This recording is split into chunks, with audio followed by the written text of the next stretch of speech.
ইলিশ আমাদের জাতীয় মাছ এবং বাংলাদেশের প্রতিটি মানুষ ইলিশ খুব পছন্দ করে এই মাছটি খেয়ে থাকেন এবং প্রত্যেকটা মানুষেরই একটি প্রিয় মাছ।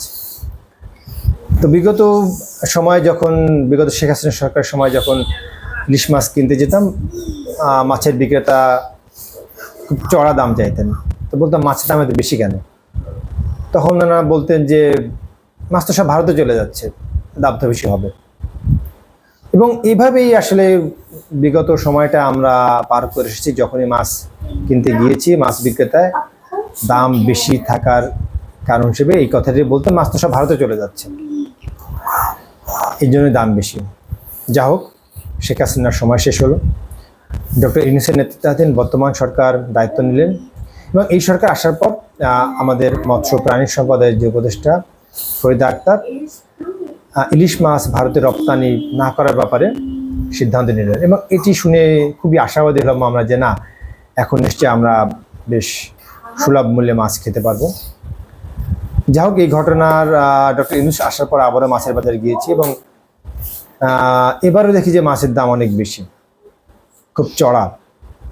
তো জানতে চাইলাম যে মাছ তো এখন ভারতে যাচ্ছে না এবং ভারতে যাবেও না, এখন দাম কেন বেশি? তো এবার মাছ বিক্রেতা বললেন যে এই মাছের এবার যোগান কম। বাহ, এতদিন শুনে আসছি মাছ ভারতে চলে যাচ্ছে যে কারণে মাছের দাম বেশি, এখন কি হলো? মাছের যোগান কম, যে কারণে দাম চড়া। এই ঘটনা যখন এই অবস্থায় চলছিল, এর মধ্যে হঠাৎ করে আবার উপদেষ্টা পরিষদ দেখলাম যে ৩,০০০ টন মাছ রপ্তানির অনুমোদন দিলেন এবং পরবর্তীতে সংশোধিত হয়ে ২,৪২০ টনের অনুমোদন পেল।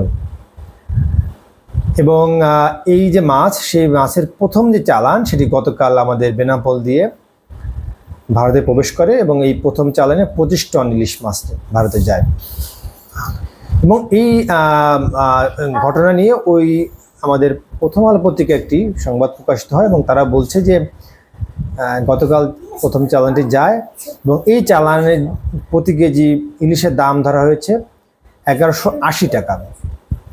আর ঠিক গতকালই যশোরের বাজারে ইলিশের যে পাইকারি বাজার, সেখানে ইলিশের কেজি ১৬৫০ টাকা এবং খুচরা বাজারে ২,০০০ টাকা প্রতি কেজি ইলিশের দাম।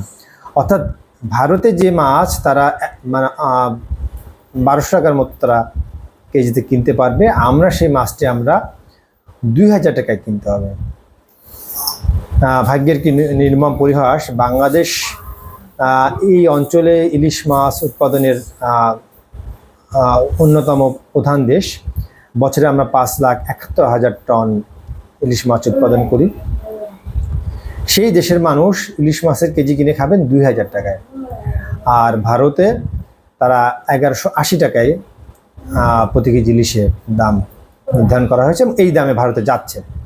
তো এই দাম সম্পর্কে ওই প্রতিবেদক আবার একটু খোঁজ নিলেন এবং জানতে পারলেন যে এই দামটি যে নির্ধারণ করা হয়েছে সেই দামটি কয়েক বছর আগের দাম।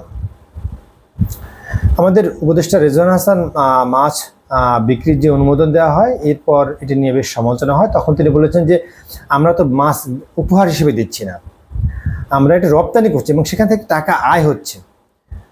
তো আমি একটু আসলে জানতে চাচ্ছিলাম ডক্টর রেজওয়ান হাসানের কাছে যে উনি যে বললেন যে মাছ রপ্তানি হচ্ছে, তো উনি বাংলাদেশের স্বার্থ দেখছেন, কি স্বার্থ দেখছেন যে কয়েক বছর আগের দামে মাছ রপ্তানি হচ্ছে? এটা আমাদের উপদেষ্টা পরিষদে কেউ খেয়াল করেননি। উপদেষ্টা সালেউদ্দিন, প্রাণী সম্পদের যে উপদেষ্টা ফরিদা আক্তার, আমাদের আসিফ নজরুল স্যার, প্রিয় স্যার, কি করছেন তারা? শুনছি আসিফ নজরুল স্যার বলছেন তারা দিন রাত কাজ করছেন, ৮ ঘন্টা না ১৬ ঘন্টা কাজ করছেন, শুক্র শনিবারও কাজ করছেন। অনেক কর্মতৎপর আমরা দেখতে পাচ্ছি, খুবই ভালো। কিন্তু কর্মতৎপরতার নমুনা কি এইটা যে কয়েক বছর আগের দামে ইলিশ রপ্তানি হচ্ছে, সেটি তারা খেয়াল করছেন না? তাহলে কি করছেন তারা চেয়ারে বসে? মানে কোন স্বার্থ দেখছেন? একটা হচ্ছে যে বাংলাদেশের মানুষের যে সেন্টিমেন্ট, এই সেন্টিমেন্টে তারা ইলিশ মাছ রপ্তানির খুবই বিপক্ষে। বিগত সময় যখন হয়ে এসেছে তখনও কিন্তু এটি নিয়ে মানুষ খুব তির্যক মন্তব্য করেছে, তীব্র সমালোচনা করেছে এবং ওই সময় আমাদের বর্তমান যে উপদেষ্টা আমাদের প্রিয় স্যার আসিফ নজরুল স্যারও এটার বিরোধিতা করে বিভিন্ন সময় কিন্তু তিনি স্ট্যাটাস দিয়েছেন। এবং এখন ওনার সময়ে আবার মাছ রপ্তানি হচ্ছে। যা হোক, সেই ব্যাখ্যা ওনারা দিয়েছেন কেন রপ্তানি হচ্ছে। আমরা আগের সরকার নতজানু হয়ে মাছ রপ্তানি করতো, আমরা এখন নতজানু হচ্ছে না, ভারতের সাথে কঠোর একটি অবস্থান, আমাদের স্ট্যান্ড নিয়ে আমরা কাজগুলো করছি, ভালো কথা।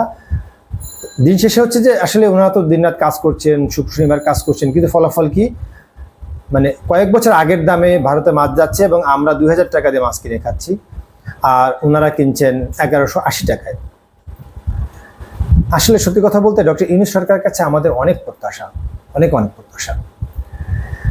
এই প্রত্যাশা যে কোনো রাজনৈতিক সরকার থেকে বেশি, কারণ এই সরকারের সময়, এই সরকার এটি কিন্তু কোনো রাজনৈতিক সরকার না, কোনো দলবাজ সরকার না। দলবাজ সরকারের সময় ঘাটে ঘাটে চাঁদা দিতে হয় মাছ যখন আসে, সিন্ডিকেট থাকে। এখন তো যেহেতু ওনারা দলীয় সরকার না, এই সিন্ডিকেট নাই, ঘাটে ঘাটে চাঁদা দিতে হয় না, তারপরে মাছের দাম বেশি কেন?